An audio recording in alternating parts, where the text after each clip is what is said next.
هغه مسلمان کېدل دي. قرباني دا په مسلمان باندې هغه لازمي ده. که مسلمان و نو دی به قرباني کوي، په کافر باندې قرباني نشته دی. دویم شرط مقیم کېدل دي. دی به مسافر هغه نه وي. خو د مسافر نه مراد هغه مسافر دی چې هغه په شرعي سفر باندې تللی وي. شرعي سفر هغه دی چې د 15 ورځو نه په کمه باندې یو سړی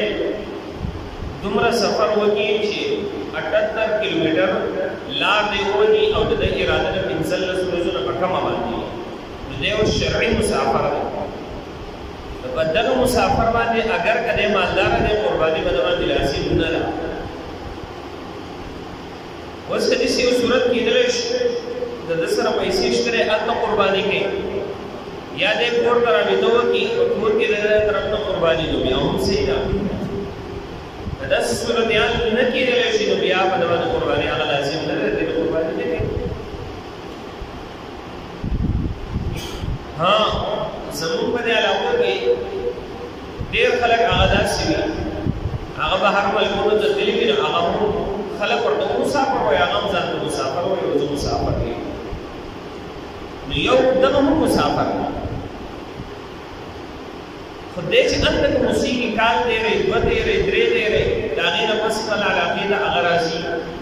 نو دغه سفر هغه جدا سفر دی. د ده لپاره هلته یو وطني اقامت دی،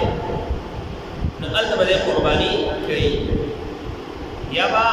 د هغه ځای نه خپل کور ته هغه رابطه کوي، کور کې به د ده طرف نه هغه قرباني کولی شي. دی په هغه مسافر کې نه دی راغلی په کوم چې قرباني نشته. نو دویم شرط دا دی چې دی به مقیم وي، مسافر به نه وي. دریم شرط دا دی دی به آزاد وي، غلام به نه وي. په غلام باندې هغه قرباني نشته دی. نمبر 4 دی به بالغ وي، په نابالغه باندې هغه قرباني نشته دی. تاسو د سرسایي د صدقة الفطر په مسایلو کې اورېدلي چې کله د کور په مشر باندې هغه صدقة الفطر لازمي وي، نو دی به د خپل نابالغه ماشومانو د طرف نه حتی تر دې یو ماشوم په دغه اختر په سحر باندې پیدا شو، دی به د هغه د طرف نه یعنې کچ ماشوم دی د هغه د طرف نه به مو سرسایه ورکوي چې کله د ده کفیل کس د دې کفالت کوي، د دغه کسانو ټول به په ده باندې سرسایه صدقة الفطر لازمي وي، دا به دی ادا کوي اگر که نابالغ وبلېږي. خو لیکن په قربانۍ کې هغه بلوغ شرط دی، په نابالغه باندې قرباني نشته دی. دغه رنګې د کور یو مشر دی، په ده باندې قرباني لازم شوه، نو صرف او صرف دی به قرباني کوي. د ده اوس په کفالت کې نابالغه ماشومان بچي دي، د هغوی قرباني په ده باندې لازم نه ده. هر چې بالغ دي د هغو په طریقې اولاده ده لازم. نو صاحب نصاب کس هغه به صرف د خپل طرف نه هغه قرباني په ده باندې لازم نه، د بل طرف نه دی استحسانا د خپل طرف نه قرباني کوي، نو کولی شي څه منع نه ده، خو لازمي به نه ده. بسر صحیح او لیکن دغه نمبر 5 عاقل به وي، لیونی به نه وي. ډېر کله ته داسې وي یو لیونی وي، د هغه په ملکیت کې هغه ډېر مال وي، په وراثت کې ورته پاتې شوی وي، نو اگر که دی اوس مالدار دی خو د باندې قرباني نشته دی، لازم دي نه ده. ها د ده په رشته دارو کې څوک داسې دي د ده طرف نه بطور ثواب قرباني کوي، نو کولی شي، خو لازمي به نه ده. څومره چې ذکر کېږي په پلانکي باندې قرباني لازم نه ده، په پلانکي نه ده، په پلانکي نه ده، د دغه کسانو په طور د ثواب قرباني کوي، نو کولی شي، خو لازمي به نه ده. ټول کې د ثواب ورته ملوي. نمبر 6 اهم شرط هغه دا دی دی به صاحب نصاب. بس ټوله مسله به دی نور خو آسان دی، هر سړی پوهېږي چې بس آزاد وي، مسلمان وي، بالغ وي. دا ټوله مسله به دې شرط کې دی با صاحب نصاب صاحب نصاب چاته ویل شي دا پیژندل ضروري دي صاحب نصاب دا هر هغه کس ته ویل شي چې دا هغه سره صرف او صرف سونه موجود ده نو د دې سونې مقدار 7.5 تولې یا سره صرف او صرف چاندي موجود ده د دې مقدار 52 تولې که نقدي پیسې وسره موجود وي نو د دې مقدار د 52 تولې چاندي قیمت دی چې دا 100 روپۍ جوړېدې کدا د سره نقدي موجود وي نو باندې قرباني لازم وي څو دی راکړه سورات 81,375 روپۍ نن سمانه نصاب دی تولا کسو تولا 1550 روپۍ د چاندي تولا راو نو 52 لکه په 1550 کې ضرب ورکړي نو 81,375 روپۍ نن سمانه نصاب دی نو د یو سره نقد د 81,000 روپۍ موجود دي نو به دې سره باندې قرباني لازم ده خدای 81,000 روپۍ کمی دا بسنګي مطلب دا دی کون کې اکثر 80,000 لسه یو لک روپۍ دا موجود دي خو د روپۍ د خرچي یعنی د کور د خرچي د بال بچ د هغوی د ضروريات کنا د دې ضرورياتو نه علاوه اضافي روپۍ یا په بانک کې اضافي روپۍ ورته نو دلته مراد د کور د خرچي نه د نفقې نه علاوه چې روپۍ دی دا ورسره موجود وي 81,000 روپۍ یا 52 تولې چاندي ها نو دا خو درې حسابونه دا شو وس یو سړی داسې دی د 81,000 روپو یو څیز ورسره موجود دی او دغه څیز د ضرورت نه زیاتې دی مثال د اوسېدو کور د خپل نه د دې نه علاوه نور کورونه د کرایي ځمکې دي څاروي دي یو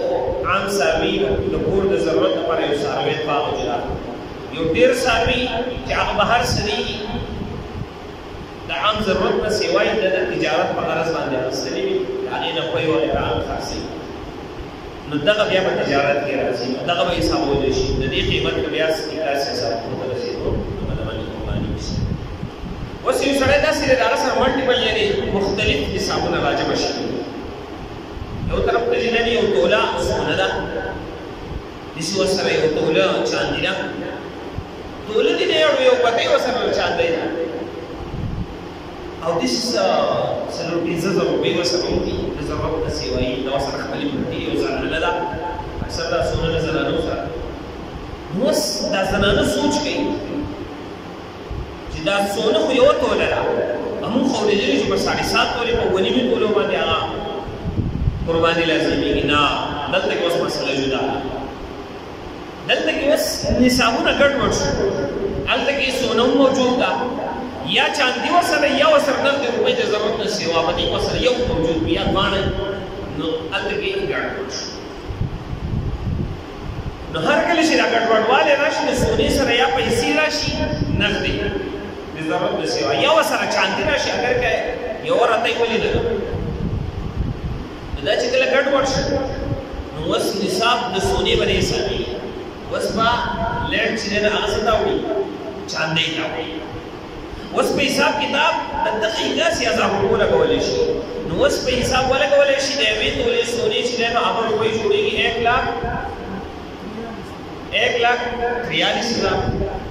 او داسې ورسره چې دی نو هغه یو توله سونه موجود ده 1550 ورسره دغه جمع کړه داسې ورسره 1,000 روپۍ موجود دي 8 روپۍ ورسره شته دی نو اوس پیسې څو ته ورسېدې 1.5 लाख روپو ته مثلا ورسېدې اوس پېشته دی که دلته زنانه سره صرف دغه یو توله سونه موجود ده نه ورسره چاندي شته نه ورسره پیسې شته خپلې د ضرورت داسې بیا به نشته خو یو زنانه بیا داسې هم ده چې د هغې سره د ضرورت نه سیوا کپړې دي د ضرورت نه سیوا لوښي دي، د ضرورت نه سیوا څه سامان دی، نو دغه سامان دا پیسې دا به بیا د دې سونې سره جمع کېږي او بیا به چې دی هغه د چاندې حساب وکړي. نو په زکات کې فرق، په زکات د زکات په نصاب کې او د قرباني په نصاب کې فرق هم دغه دی چې زکات په نصاب باندې کال تېرېدل ضروري دي او د قرباني باندې کال تېرېدل ضروري دي. بل د زکات په نصاب کې مالی نامي کېدل ضروري دي، یعنی دا مال تجارت دا سیوا کېږي به، او د قرباني باندې کې سیوا کېدل ضروري نه دي. د دې وجې نه په کور کې د ضرورت نه سیوا لوښي دي چې هغه په کال کې یو کلونه استعمالي، د ضرورت نه سیوا کپړې دي، د ضرورت نه سیوا سامان وغیره دی،